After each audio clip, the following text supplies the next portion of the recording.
Hello, and welcome to another episode of Comic Book Day.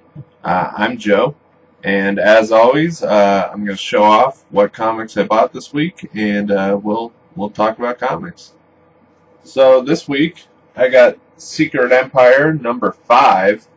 I still really like Secret Empire. I mean, number 5 was not as good an issue as number 4. Number 4 brought back, Hank Pym and Ultron at the same time, and it had that whole real crazy scene. But I liked number 5 a lot, especially it has the big end kind of shocking reveal that Bruce Banner has been brought back to life by Captain America, and also it's kind of bringing back the Red Skull maybe in the weird, alternate. I don't know what's going on with. There's a weird kind of dream world where we have a good Captain America kind of running around. But yeah, I don't know. Now the Red Skull's popped up in that place. So we'll see what happens there. This is Renato Jones, Season 2, Number 2. This one I haven't looked at all. I've read all the comics that I got this week so far. But I didn't read this one because I completely missed that number 1 had come out. This is season 2, like volume 2. But I like this comic a lot. It's about a guy who goes out and kills the super rich, the most evil criminals that there are. And yeah, it kind of pokes fun at like real super rich people. There's a tech guy, a guy who makes a bunch of money off of cell phones, but he kind of has like slave labor over in another country. And there's a real estate tycoon who is way too invested in his daughter's, or way too interested in his daughter's looks. Yeah, I don't know who that could be at all, but yeah, I like how it makes fun of, real people too. So this is a good one, especially if you like violent. It's like the Punisher, but only killing rich people, basically. They are all criminals, though. It's very heightened versions of rich people. The absolute worst things that they could be doing. This is Flash, number 25. This was an extra double size, or not double size, just extra sized, it says. This was a good issue, definitely. It's all about Reverse Flash, and kind of reveals his origin, or expands on it more. I mean, it's the same origin that it always was, but now it kind of has a longer, you find out what led to him actually becoming Reverse Flash in between, first meeting the Flash and then getting into a fight. But yeah, this has been good, and I like that they're, doing a Reverse Flash story. Even though they did they've done a couple of them kind of lately, but I like Reverse Flash a lot. So yeah, I'm excited to see it. So here's the Flash number 25. This one was sweet. For the most part, it's got, its normal artwork, which, I've talked about it some. It took me some time to kind of warm up to it. But then it has this different artwork kind of for the flashbacks that talk about Eobard Thawne's past, and this is the Flash actually having a flashback. And so here's got this like really bright, very kind of like cartoony, happy, drawings. And then, it goes back to this kind of more, the style that it has been for a while, And then, here, near the end, you get into Eobard Thawne's flashbacks. This is him finding the Flash suit. And yeah, you get a completely different kind of style. I like how each character kind of, the two characters, kind of have their own style to their flashbacks, and it kind of adds to the storytelling, I feel like. You see things the way Eobard Thawne sees things, and you see things the way that Flash is seeing things, and then, you also get that normal, original kind of contrast. This same style that's on the cover there. Yeah, I think it was really cool. I haven't seen a lot of different, comics using different styles for flashbacks. So I like it a lot. Yeah, I think this is a good issue to pick up, definitely, if you're interested at all in Reverse Flash. This is Batman and the Shadow #3. This one was really good. Brought in the Joker there. I picked out this. It's a comic that has multiple covers to it, but this one is by Tim Sale and someone else. It's Tim Sale and Brennan Wagner. Kind of choked on that or something. This has been good. I like Shadow teaming up with Batman, and this one kind of revealed that the Shadow has. I mean, the whole series has revealed that the Shadow actually was Henry Ducard. I don't know. I've heard it both.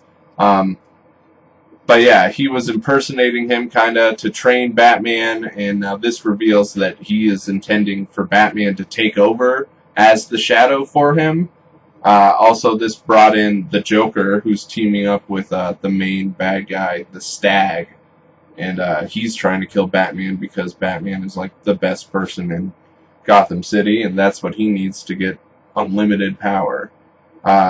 So yeah, this has been a good comic. It's a lot of weird, the Shadow has a lot of weird kind of lore with it, but I like all the stuff with the Shadow, even though it's a little confusing sometimes. And so, Batman was so inspired by the Shadow. I like seeing the two team up a lot. This is Redneck #3. I've really liked this series a lot. I didn't know what I was going to think of it. It's about vampires in the South is really all I ever knew going into it. But yeah, it's set up kind of a cool little world where, these vampires have kind of retired from being like monstrous vampires, and now they just like raise cattle and kill them and drink the blood. And then they have a little shop, barbecue shop even, kind of profit off their own, hunger. But then everything kind of has been going to hell since issue 1 because they picked a fight with this priest from the town, and then he's got a bunch of people that have come after them.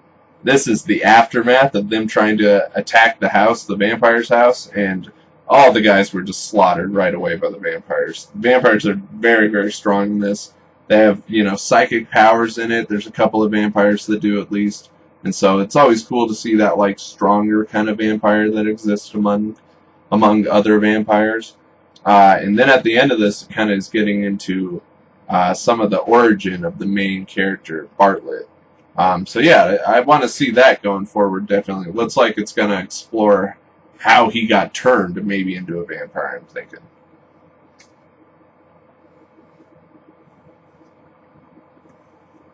This is Radioactive SpiderGwen #21. I don't think I've ever called it by its radioactive moniker.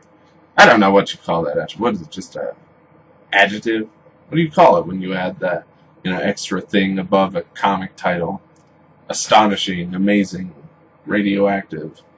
But either ways, this is issue 21, and this is SpiderGwen and Harry Osborn, her version of Harry Osborn, her world's version.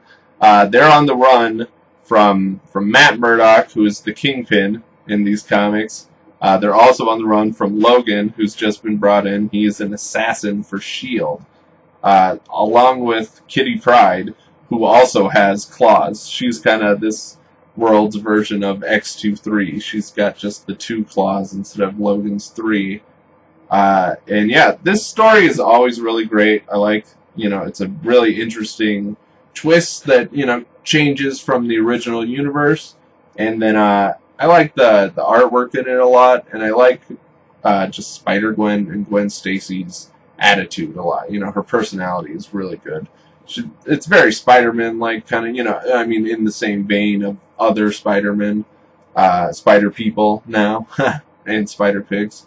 But yeah, this comic I like a lot, and I think they're going to bring in Venom, or at least I'm hoping that they will, or some kind of black suit Spider-Gwen. That's what I'm hoping for. This is X-Men Gold #5. This is actually, I don't know, a couple weeks old, maybe even from the end of last month, but I've been behind on X-Men Gold, and then I couldn't find this issue for a couple of weeks. But I like it a lot. I've been looking for an X-Men comic to read, and so I'm glad that this one has been good. I like the team. You've got Storm.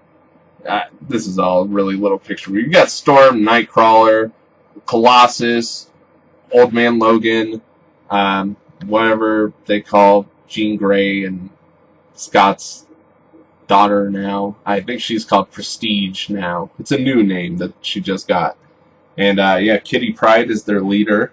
And I like Kitty Pryde a lot, so I like that she's become the leader. I've really liked Kitty Pryde ever since, I think it was Joss Whedon's Astonishing X-Men. That's when she kind of came in, anything that I had read with her. And then this comic, this story right now is going after this, they're going up against this AI Sentinel that Gambit accidentally helped create. And yeah, they brought Gambit back, so that's been fun to see him back. I'm not a massive fan of Gambit like some people are, but he is probably one of my favorite X-Men. But I don't really consider the X-Men to be one of my favorite, comic book teams or anything, or characters really, so I don't know. This is Defenders number 2. I really like the Defenders. I was a little upset by number 1. I had gotten the free comic book day book for Defenders, but I felt like if I hadn't gotten it, I would have known a lot of stuff that happened in Defenders number 1, and really, there shouldn't be that much stuff that's missing, but there was kind of a good chunk missing from number 1 that was just in the, free comic book day one. But this one is really good. You get to kind of see, issue 1 was a lot of them getting beat down by Diamondback. He kind of does a sneak attack on all of them. This one, they come back at him, and they all kind of mess him up pretty good. I think this is going to be a really good comic. So, here is some of the artwork from the Defenders, number 2. I really like this artwork a lot. I don't know, I might have showed off the free comic book day version of this, but yeah, I think this is some really, really good artwork. I don't know, it just works with these characters, Some artwork seems like they works a little better when it's kind of a weird, SpiderGwen has a weird kind of bright colors, almost kind of pop art kind of looking thing. But this I think is really good for kind of capturing, the fights, the kind of brutal fight scenes, and the very human characters. I like that shot of Daredevil a lot, right there. They have some really good, close-ups. They do good work on people's faces and their reactions and stuff. I like it a lot. That's another, sweet shot of Iron Fist there. They do these kind of cool close-ups there, too. So yeah, this is some of my favorite art, at least out of any of the comics that I picked up this week. This is Rough Riders number 4, Riders on the Storm. This is, the second volume of Rough Riders, and this one has been cool. It's kind of dealing with the assassination of William McKinley, and so part of it is Theodore Roosevelt, who is the leader of the Rough Riders. He's now been, moved up to president because the president was dead, and he was vice president. But he was really more interested in just solving this crime, trying to stop these anarchists that are going all over, screwing up all kinds of stuff, trying to kill the Rough Riders especially. It's just, you get Houdini breaking out of different traps and stuff. This is a great comic a lot if you like history at all. And even kind of just, a lot of these figures are very well known either way. It's Harry Houdini, Thomas Edison, Annie Oakley, and Teddy Roosevelt, I think, are all pretty much known by most everyone. Maybe not really Annie Oakley so much. But yeah, this is a really good show. This is a really good comic.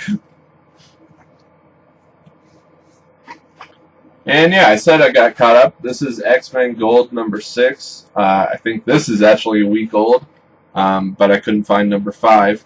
And yeah, I really like this cover a lot, the evolution of the Sentinels. Because this kind of deals with the Sentinel, the AI Sentinel, being able to kind of evolve. By the end of this issue, it's even talking to the X-Men as it's fighting them. It's just picks up and learns how to talk while, you know, interacting with them and fighting with them. But the Sentinel is kind of, I don't know, messed up or too good.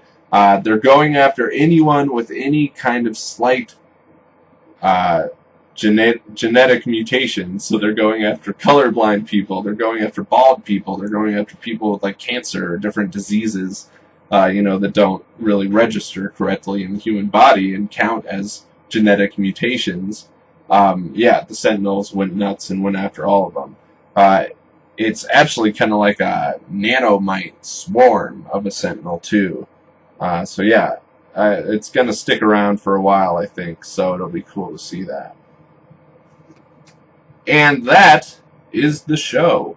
Thanks for coming back this week, and as always, go check out the rest of the channel, subscribe, like the video, and leave us some comments. Tell me, you know, what comics do you think I should read? There's a bunch of new comics coming out, summer, and so, you know, if you think there's a good comic that's going to start up, let me know about it. Alright, and I'll see you next week.